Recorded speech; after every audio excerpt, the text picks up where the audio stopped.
1912, the unsinkable Titanic disappears beneath the frigid waters of the North Atlantic. When you call it unsinkable, it is as if you are tempting the gods. 1985.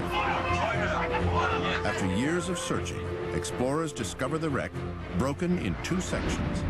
How she broke her back is still under investigation. 2006.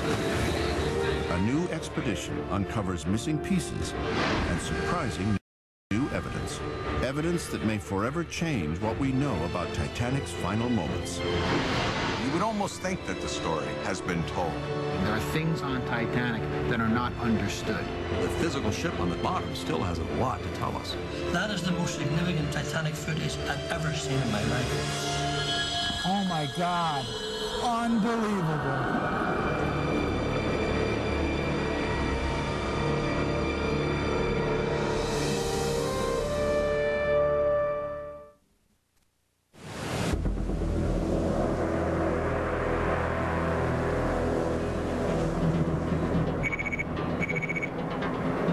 August 2005. From the easternmost point of Canada, a unique expedition is getting underway.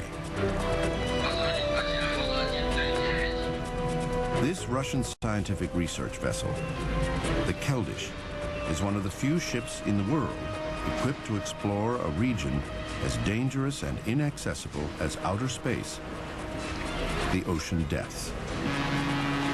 2.5 miles down. The Keldish's destination, 360 miles to the southeast, looks just like anywhere else in mid-ocean.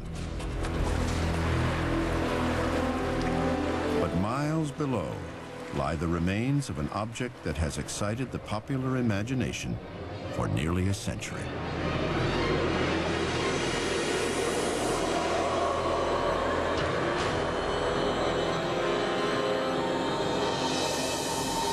Titanic. The most well-known shipwreck in the world. This is an imposing icon for somebody that's interested in shipwrecks. This is the single place to be.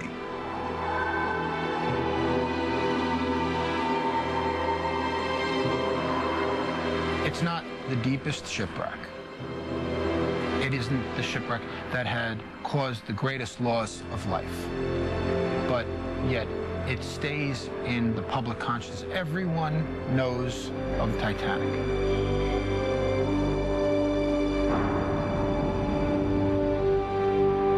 Even before she sails, Titanic is the stuff of legend. Huge, opulent, proven technology, described as practically unsinkable.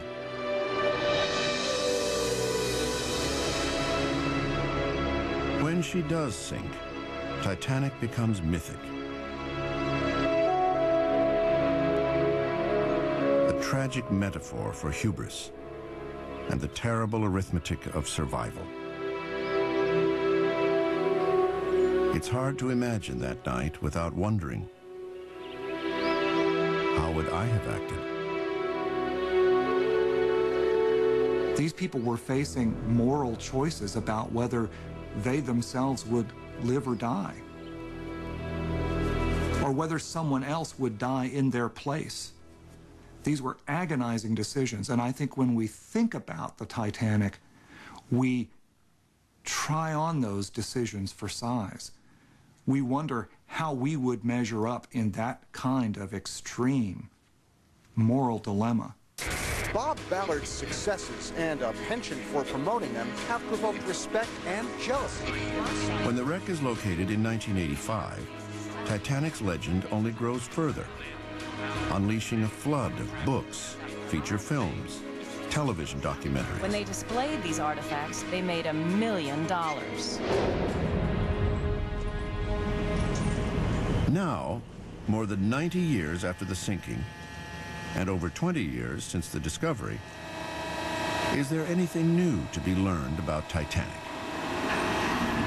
perhaps we're going to find pieces of the double hull, and maybe this got peeled A Pennsylvania lawyer named David Concannon thinks so. Contributed massively to the sinking, more than 12 square. In the summer of 2000, while exploring the wreck in a Russian submersible, Concannon and his dive partner made what he believes was a significant find.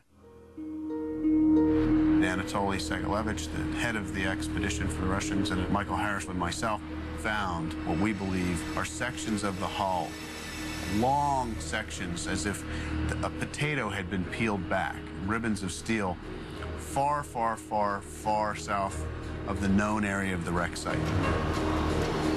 The generally accepted theory of Titanic's sinking is that she suffered damage along her side.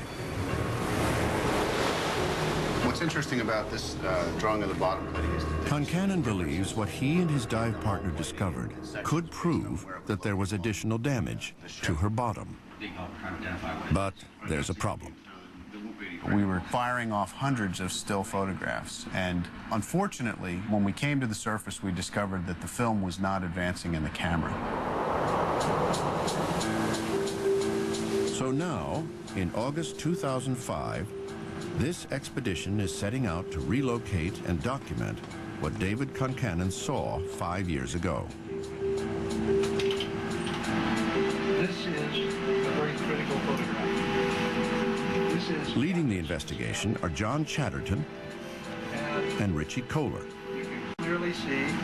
technical divers and experts in exploring shipwrecks. Their work has been the subject of the best-selling book, Shadow Divers. Well, what about the complexity? With the attention that has been given to Titanic, you would almost think that the story has been told, but in fact, it hasn't. The dive itself is so complex, difficult, and reliant on technology that every single dive only gets so much information. Ralph, what are our chances of finding? There are things down there on Titanic that have still not been seen. There are things on Titanic that are not understood. To help them, Chatterton and Kohler have assembled a unique team. Just like we did the imagery of the double bottom. Bill Lang, underwater imaging expert from the Woods Hole Oceanographic Institution. Going down and looking at it. Simon Mills, specialist in the Olympic class of ocean liner. Ralph White, master cinematographer, veteran of over 30 dives to the wreck. Robert Bloomberg, U.S. State Department, an expert on international maritime law who's working to preserve Titanic. And Roger Long, naval architect. Perfectly symmetrical break. Inference has gotten piled on inference until it's become fact and build up this whole myth of the sinking. Calling it a myth doesn't mean that it's wrong. That in fact could be the story. But it just means that it really hasn't been proven in the kind of rigorous way that you would really want to build history around. The ship that is the focus of this expedition begins taking shape in 1909 in Belfast, Ireland.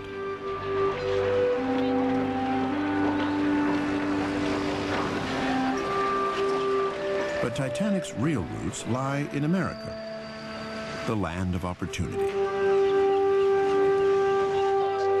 Immigrants trying to seek a new life in the United States. Millions of people traveled across that stretch of water, and it was because of this traffic that the great liners were built. The bigger the ship, the more immigrants that they could carry. Without those vast numbers, those ships would never have been constructed. You have to think of them as the 747s of their day. These are giant people carriers. Once you've got them full of third-class passengers, the second and the first class are pure profit. Among the British companies competing for the Atlantic traffic, White Star and Cunard. Cunard's ships are faster, but White Star has a strategy to attract immigrants. White Star were very clever the way they operated. Even a third-class passenger was treated with the utmost respect. You ate at a table with linen on it, a knife and a fork and a spoon. The food was brought to you. You had a menu card. So there you have your menu. You turn the card over and it's a postcard, because they knew that every one of those passengers would tell their family and their friends back in the old country that they should travel by White Star. In 1908, White Star orders 2 new people carriers, with an option for a third: Olympic, Titanic, and Britannic. March 31st, 1909. Construction of Titanic begins. It is 3 years until her first voyage.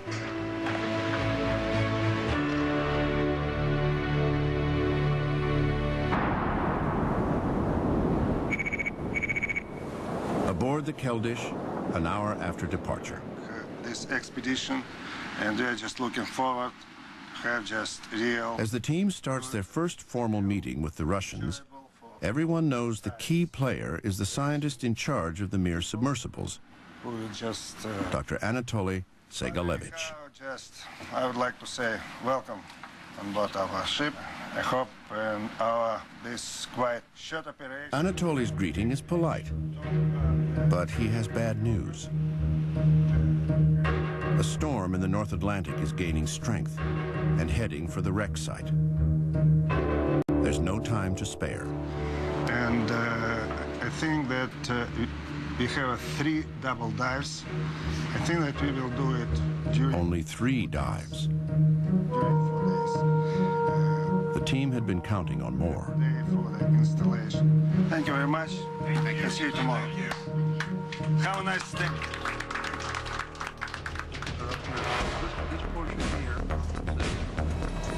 Barely an hour after departing, the odds against success have just increased. You're watching Titanic's final moments on the History Channel.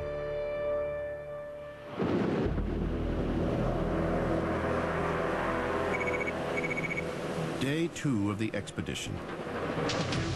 Nearly halfway to the wreck of Titanic.